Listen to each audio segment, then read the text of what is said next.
হে everyone, আসসালামু আলাইকুম and welcome back. ভাবছেন আমার মা এত সেজে গুজে লেহাফ করে কোথায় যাচ্ছে? শুধু মা না, আমরা সবাই যাচ্ছি। আজকে আমার হাজবেন্ডকে দাওয়াত করেছে আমার বড় ফুপু আর আমার দুই চাচা।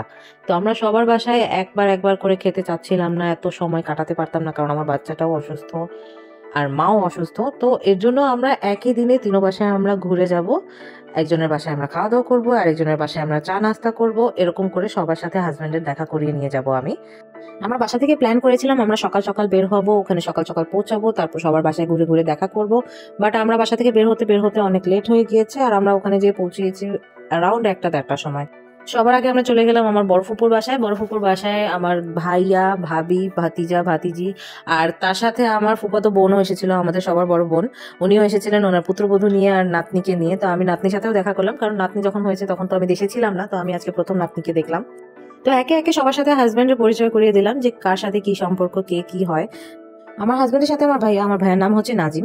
তো নাজিম ভাইয়ার আমার হাজবেন্ডের সাথে অনেক বেশি বনে। তারা দুজনের ভাষাটা তত বেশি ভালো বোঝে না, বাট যতটুকু বোঝে তারা অনেক গল্প করে একসাথে। নাজিম ভাইয়া যখন আমাদের বাসায়ও যায়, অনেক সময় আধা ঘন্টা 1 ঘন্টা ধরেও তারা একজন আরেকজনের সাথে কথা বলে। তাদের মধ্যে অনেক কিছু কমন আছে ডিসকাস করার জন্য। তো তারা যখনই একসাথে বসে তখন সকাল থেকে দিনও হয়ে যেতে পারে কথা বলে একবার শুরু করলে। আমার হাজবেন্ড তো খুবই সিরিয়াস যে নাজিম ভাইয়ের সাথে সে যখন কথা বলতে বসে তার নাকি বাংলা অনেক বেশি ইমপ্রুভ হয়ে যায়, আর দেশের সম্পর্কে নাকি তার অ্যাওয়ারনেস অনেক বেশি বাড়ে। নুরা কিন্তু এখানে অনেক মজা করেছে। আমার ভাই ভাতিজি এখানে তারা কিন্তু বড় হয়ে গেছে। আমার ভাতিজি মাসাল্লাহ এখন নিউটনে পড়ে। তো ও সামনের বার পরীক্ষা দেবে। তো এখানে ছোট বাচ্চা নেই, বাট নুরা এখানে ঘোরাফেরা করে অনেক বেশি এক্সপ্লোর করেছে। ওর এখানে এসে অনেক বেশি ভালো লেগেছে। তো এরপরে আমরা খাওয়া দাওয়া শেষ করে নিলাম, কারণ আমার খাওয়া দাওয়া শেষ করার পরে যেতে হবে আমার আরেক চাচার বাসায়, হাজি চাচার বাসায়। তো সেখানে যাওয়ার জন্য আমরা প্রস্তুতি নিচ্ছিলাম যে এখান থেকে লাঞ্চ শেষ করে আমরা ওখানে যাব। চাচা তেমনটা খুশি না আমার ওপর, কারণ তারা চেয়েছিল যে হাজবেন্ড সবার বাসায় এক একদিন থাকবে। বাট এটা সম্ভব না, হাজবেন্ডেরও কমফোর্ট তার শ্বশুর বাড়িতে নিজের রুমেই। আর আমার বাচ্চাটাও অসুস্থ, সে পরের বাসায় গেলে খাওয়া দাওয়া করতে চায় না ঠিক মতো। আর সে অসুস্থ, তাকে 3 বেলা ওষুধ দিতে হয়। তাই কারো বাসায় থাকা পসিবল ছিল না। তো আমাদের একই দিনে তিনজনের বাসায় ঘুরে যাওয়ার কথা, আর আমরা এই মিশনে আছি। তো খাবার দাবার শেষ করার পর আমরা চলে গেলাম হাজি চাচার বাসায়। তো এই বাসায় আমি আগে কখনো আসিনি। আর যখন আমি বাইরে ছিলাম তখনই এই বাসাটা দোতলা করা হয়েছে, এর আগে দোতলা ছিল না। তো আসার পরে বাসাটা দেখে আমার ভালোই লাগলো, অনেক সুন্দর করে বাসাটা বানানো হয়েছে। আমি তো আমার হাজবেন্ডের রিয়াকশন দেখার চেষ্টা করছিলাম যে এখানে যদি সিঁড়িটা অনেক বেশি স্টিফ হয় ওর যেতে অনেক কষ্ট হবে, বাট না, আলহামদুলিল্লাহ সিঁড়িটা অনেক চড়া ছিল, ওর যেতে কোনো অসুবিধা হয়নি উপরে যাওয়ার জন্য। আর আমার ভাইয়া, বাবু ভাইয়া, সে এসে হাজবেন্ডকে ধরে হাতে করে নিয়ে গিয়েছে অনেক আদরের সাথে। তো মেইন হাউসের ভেতরে যাওয়ার সাথে সাথে একটা ভালো একটা সেন্ট স্মেল আসছিল। তো আমি জিজ্ঞাসা করার পর ভাবি বললো যে এটা একটা ওদের স্মেল, যেটা কিনা আমার কাছে খুবই পরিচিত লাগছিল, কারণ আমরা সবসময় বাসায় বকুর জ্বালাই। তো এই স্মেলটা আমার খুবই পরিচিত একটা স্মেল। আর আমার চাচা হাজি মানুষ, তো উনি ওনার বাসায় সবসময় সুগন্ধটা, পারফিউমটা পছন্দ করে। আর আমার ভাতিজিটা তো একদম কিউটনেসের ডিব্বা, ও আমার সাথে একদম চিপকে ছিল পুরোটা সময়ই। আর আমার চাচা একদমই ক্যামেরা ফেস করতে চাচ্ছিল না, উনি খুবই শাই, ক্যামেরা শাই। নোরা আমার ভাতিজির টয়গুলো নিয়ে খেলতে অনেক বেশি ব্যস্ত হয়ে গিয়েছিল, ও তো একদমই জ্বালাতন করছিল না, একদম ভালো মেয়ের মতো চুপচাপ ও বসে শুধু টয়স দিয়ে খেলা করছিল। বড় হতে হতে আমরা কখন আউট অফ কন্ট্যাক্ট হয়ে গেলাম আমরা কাজিনরা বুঝতেই পারলাম না। আমি দেশের বাইরে থাকাকালীন ভাইয়া বিয়ে করেছে, এখন ভাইয়ার একটা বেবি আছে, আর ভাইয়াকে বেবির সাথে দেখে তো আমার মনটা একদম ভরেই গেছে। দে আর সো কিউট মাশাল্লাহ। আর এটা হচ্ছে আমাদের পাঙ্কু জাহাজ, যেখানে যেখানে সেখানে বসে পড়ছে।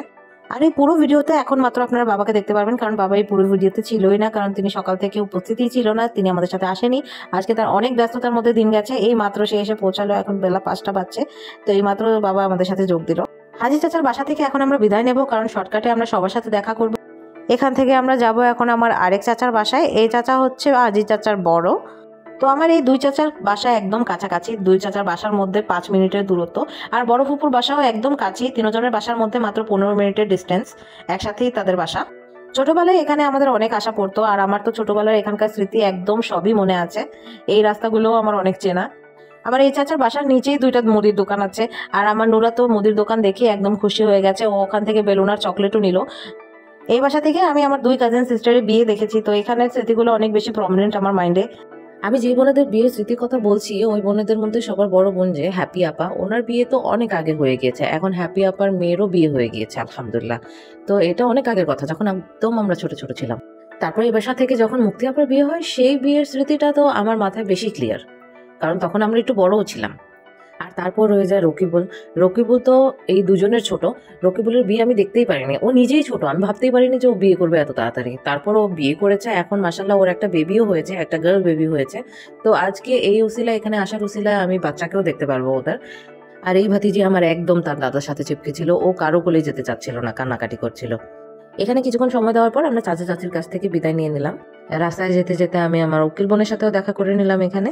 তো আজকের এই ভিডিওটা এখানেই শেষ হচ্ছে। Thank you everyone for watching.